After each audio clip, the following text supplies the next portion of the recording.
મૂળી તાલુકાના ઉમરડા ગામના કાનાભાઈ માસાભાઈ તરકટા અને તેમના ભાગીદારો વચ્ચે વાહનોને લઈને વ્યવહાર ચાલતો હતો. આ દરમિયાન કાનાભાઈના નામે 13 ડમ્પર, 1 હિટાચી અને 1 ફોર્ચ્યુનર કાર સહિત કુલ 15 વાહનો ખરીદવામાં આવ્યા હતા. જો કે ભાગીદારોએ કાનાભાઈની જાણ બહાર તમામ વાહનો ત્રીજી વ્યક્તિ પાસે ગીરવે મૂકી દીધા હતા. વાહનોના હપ્તા પણ ન ભરાતા અને વાહનો પરત ન મળતા કાનાભાઈએ એસપી પ્રેમસુખ ડેલુ સમક્ષ રજૂઆત કરી હતી. એસપીના આદેશ બાદ મૂળી પોલીસના પીઆઈ ડીઆર બારૈયા અને ટીમે તપાસ હાથ ધરી 5 કરોડની કિંમતના તમામ 15 વાહનો શોધી કાઢી અરજદારને પરત સોંપ્યા હતા. મૂળી પોલીસ સ્ટેશનના જે ઉમરડા ગામ છે ત્યાં કાનાભાઈ માલાભાઈ કરીને એક ફરિયાદી અમારી પાસે આવ્યા હતા અને આ ફરિયાદીને પોલીસ સ્ટેશન મોકલતા પોલીસ સ્ટેશનના પીઆઈ શ્રી બારૈયા દ્વારા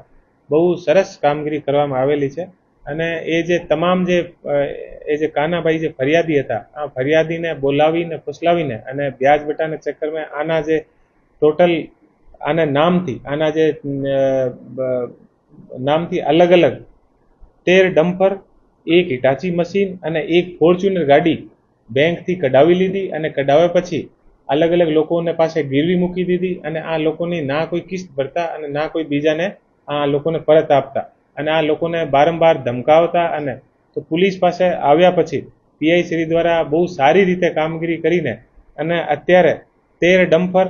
1 હિટાચી મશીન અને 1 ફોર્ચ્યુનર ગાડી ટોટલ લગભગ 5 કરોડનો જે મુદ્દામાલ છે એ પોલીસ દ્વારા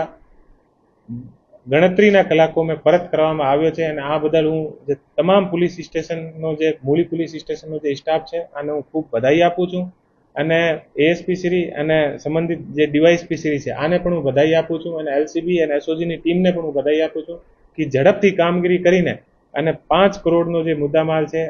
આ લોકોને આમ જે ગરીબ ખેડૂત છે આને પરત કરવામાં આવ્યો છે. આમે ટોટલ 13 ડમ્પર, 1 હિટાચી મશીન અને 1 ફોર્ચ્યુનર ગાડી છે.